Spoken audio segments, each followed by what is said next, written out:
Don't you wish this could all be over already? Okay, bit of a grim way to start a video, but don't you ever get tired? Just tired of all these things going on? How everything happens so much? Don't you wish the world could just get on with it and you could reach a better time? A better week, a better day, a better moment when you're free of, everything that keeps happening so much. The 2006 movie Click is a comedy/drama/cautionary tale that explores this very premise. Our protagonist finds a universal remote control that indeed holds the power to control the universe. So he gets to relive his best memories, freeze the world around him, and most importantly, skip through every unpleasant experience he comes across. It's a horrifying tale that gets surprisingly dark on its second half and shows the terrible consequences of choosing to absent yourself from your own life. And it has carved its core message so effectively into my brain that I carry it with me to this very day. It is also, unfortunately, an Adam Sandler movie. Now, let's talk about Adam Sandler for a bit, because he's a complicated case. Sandler is known for having been involved in an unreasonable amount of movies, taking on the role of writer, producer, and mostly protagonist. He tends to focus on comedies, but that hasn't stopped him from exploring other genres, or even experimenting with different mediums, which oftentimes leads to exceptional results. I am not here to criticize Adam Sandler as a person. It's easy to dunk on him because he so often portrays himself in his films as a goofy man of questionable character and skill. And he does that Hollywood thing where he continuously pairs himself with female counterparts that are way out of his league. What most people hold against his movies are the raunchy type of humor that they are often based on. It's those kinds of jokes where they're already dated by the time each movie premiered, always relying on making fun of some marginalized group or using gross things as a gag. It's not hard to grow out of that stuff, which completely kills the comedy of his movies. And if you're not laughing during a comedy, there isn't really much else left to do. I mention all this because I don't think you should watch Click. I know a lot of people who watched it, but I also know a lot of folks who haven't. And if you belong to that second category, I should say that Click is not a movie I recommend. It's over 15 years old at this point, and it has not aged well. But I have seen Click. I've watched it multiple times over the years, and it stayed with me. What a terrible thing to admit, isn't it?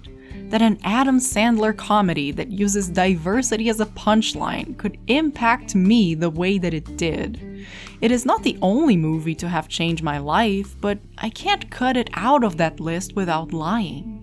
Over the past few months, I keep returning to it, and it feels almost like a joke. And I laugh, both out of desperation and cruel, unfiltered honesty. So, join me on this destined-riddled mockery and surrender yourself to the Sandlerverse, because I want to talk about Click. Click tells the story of a man named Michael, an architect who is struggling to find a good balance between work and his family. He has been pouring all his time and energy into new projects for his firm in the hopes that it will get him promoted. But his boss denies him this opportunity every time. This lack of success results in a lot of built-up frustration that he takes out on others. And in his journey to personal success, he became much less mindful towards his loved ones. Michael then runs into Morty, a mysterious inventor guy who gives him a universal remote control.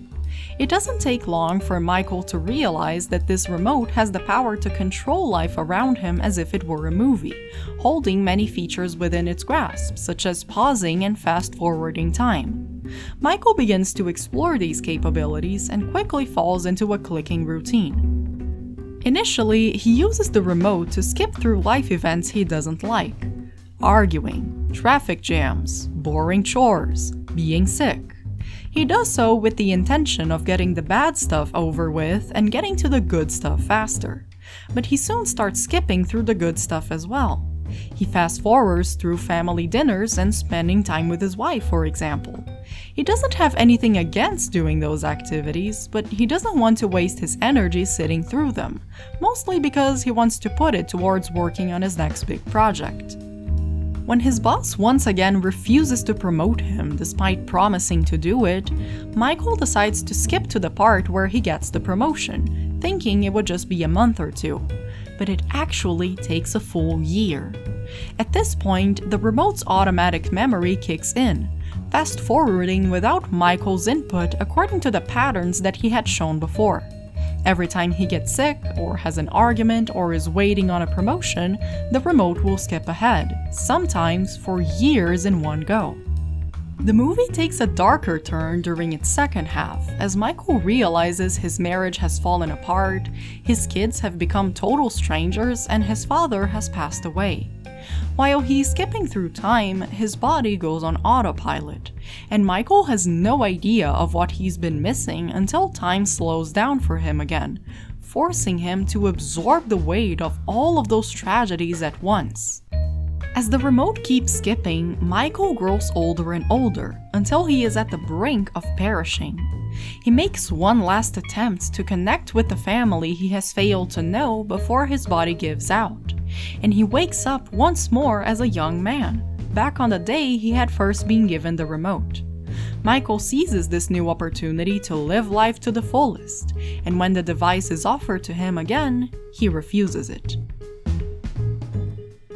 The lesson of this movie is not particularly hard to understand, and Click is not the first piece of media to try and spread this idea. Click sets out to be a comedy, but I don't think it works all that well as one. Ignoring the fact that the humor of your average Adam Sandler movie is not my cup of tea, Click is just not consistent with it.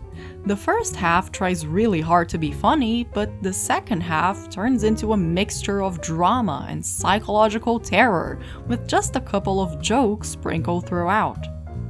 But in a twisted way, I feel like this almost works to the story's advantage.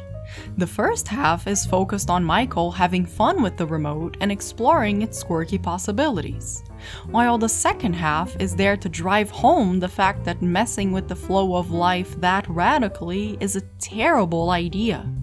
And it's also the reason why this movie has haunted me all these years. Essentially, Click makes the point that life is about the journey, not the destination. It is useless to try and skip to the next good part of your life because no part will be so good that you will want to stay in it forever.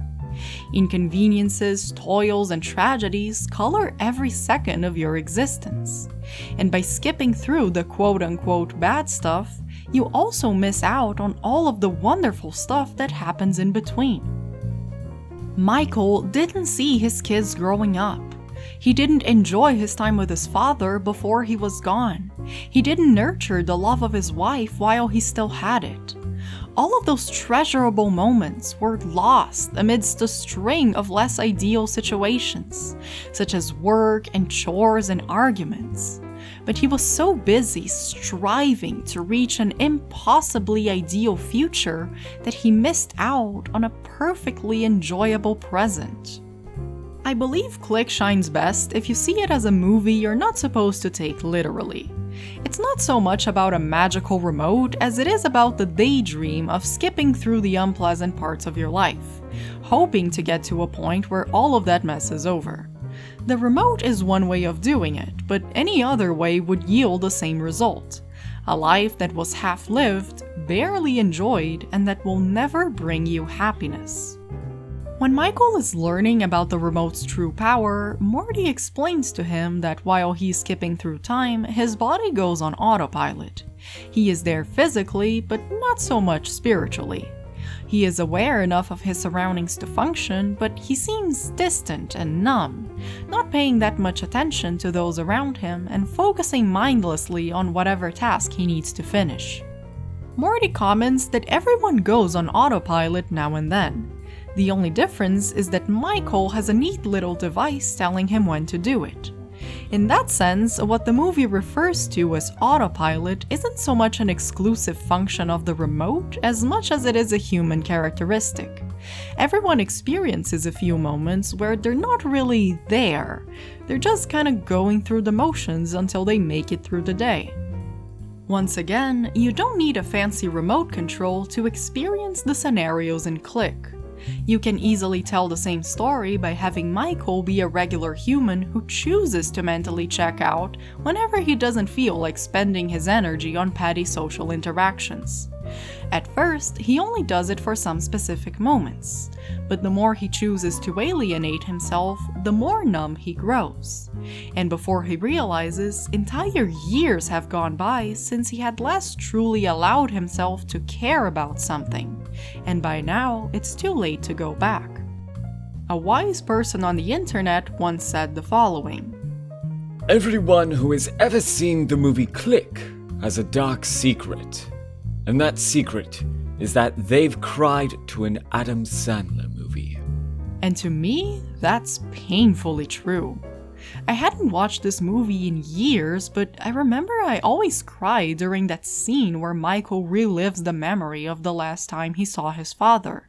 And as I watched the movie recently, I wondered if the scene had lost its emotional punch as I grew older. But it still got to me. The way Michael clings to that memory, watching it over and over again, trying to hold on to the last shreds of the love of his long-lost father, living the moment purely in retrospect as he was too numb to feel anything at the time.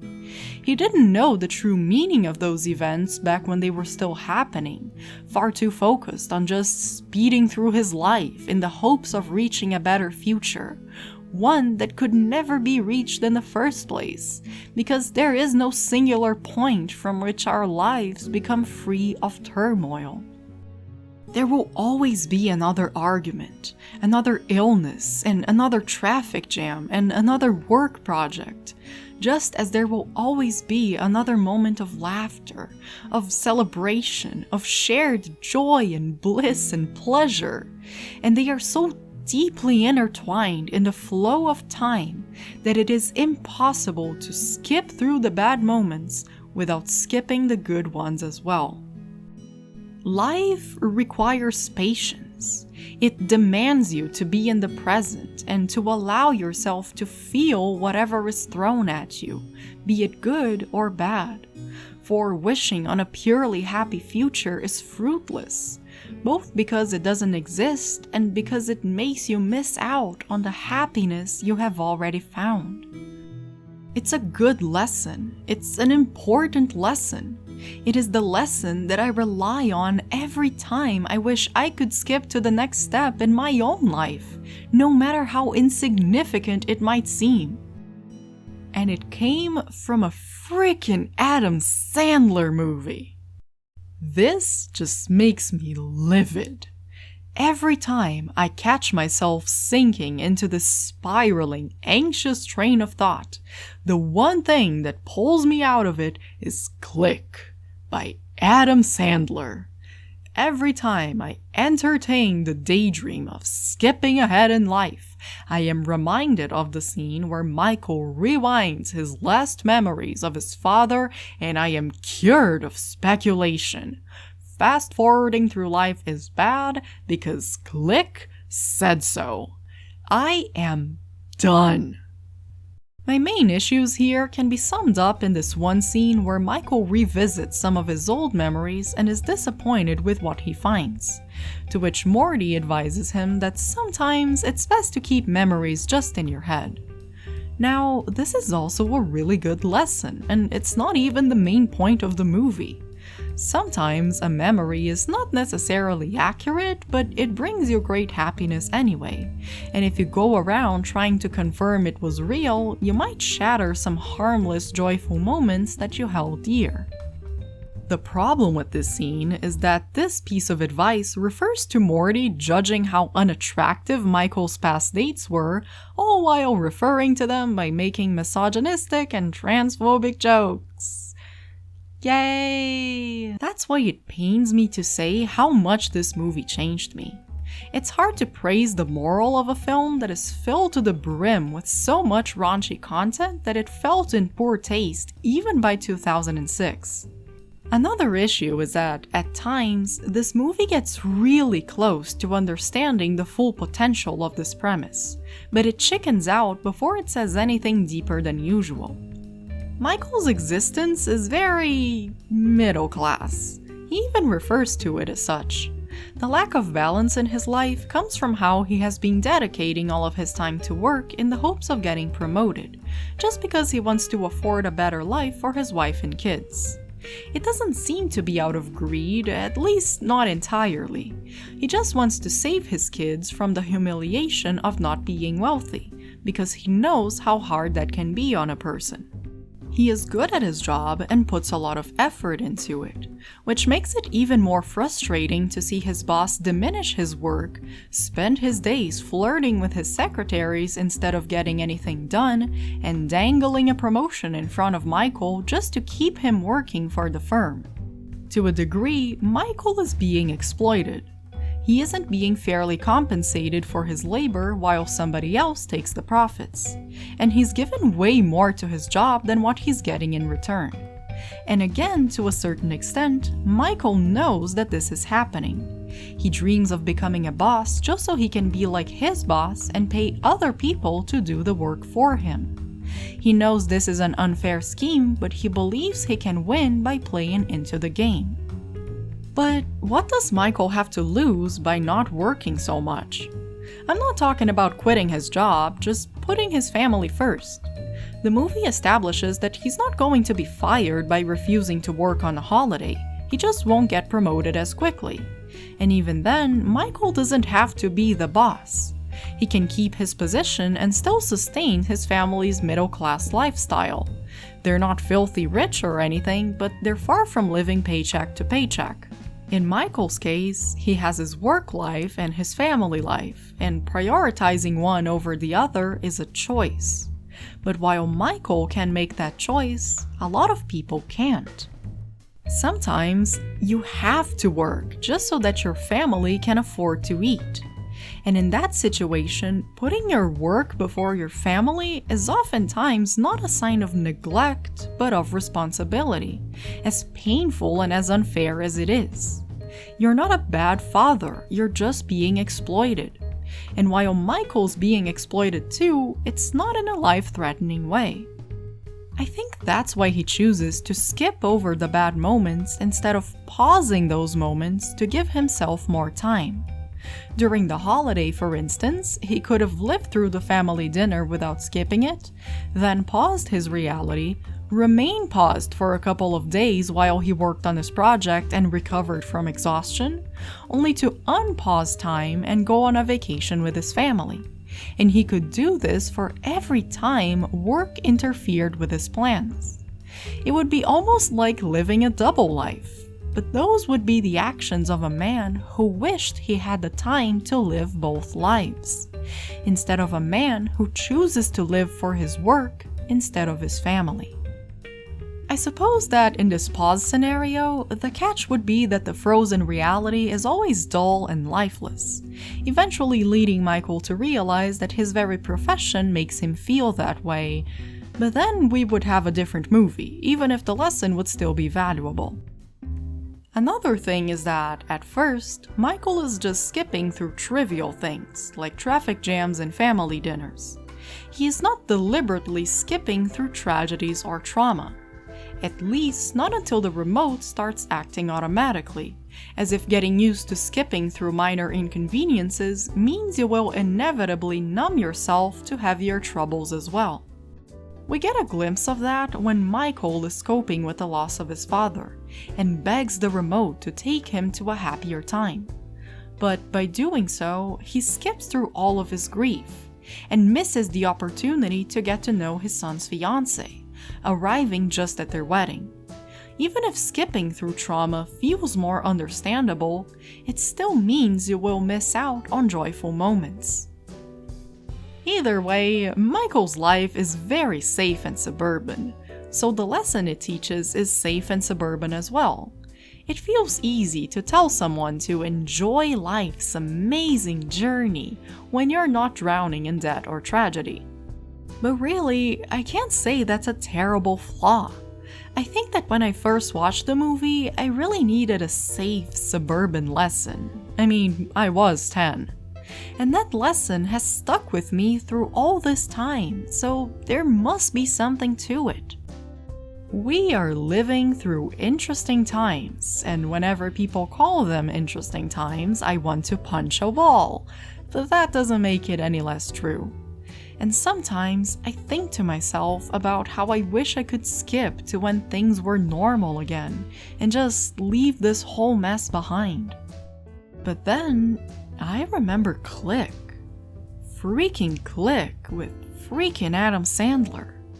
And then I remember the other moments in my life when times were certainly less interesting, but I still wanted to skip them over and get to the next good part. And then I think about how no matter how many times Michael skipped to the next good part, there was always another bad part waiting for him, and how this cycle will just keep repeating itself until you run out of years to live. My interesting times haven't always been safe and suburban, though I still consider myself to be lucky. But even in the not-so-suburban moments, even in grief and tragedy, I think about Click, and how I shouldn't just skip through my troubles until I'm free of worry, because I know that future will never come, and because it will make me miss out on all of the good things that life still has to offer. So yeah, don't watch Click, I guess? It didn't age well. The lesson is great, but you might have a hard time getting there because you're too distracted by all of the raunchy humor. Just watch this video and you'll have a better experience. Though I guess you just did, so I hope you had a good time. The future won't be perfect, but we can still make it a nice one, even if the inspiration to do so can come from the strangest places. Thank you for watching.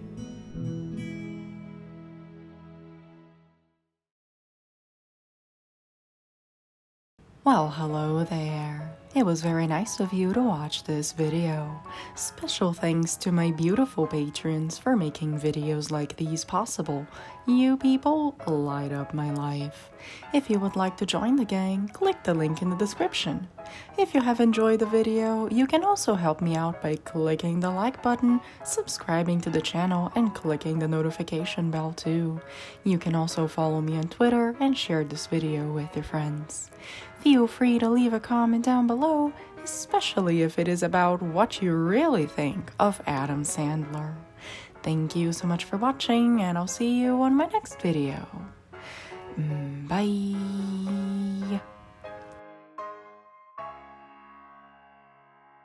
The kids in a movie like watching Dragon Tale, so they sit down to watch it, and the one clip that the movie uses as an example of the show is a fart joke.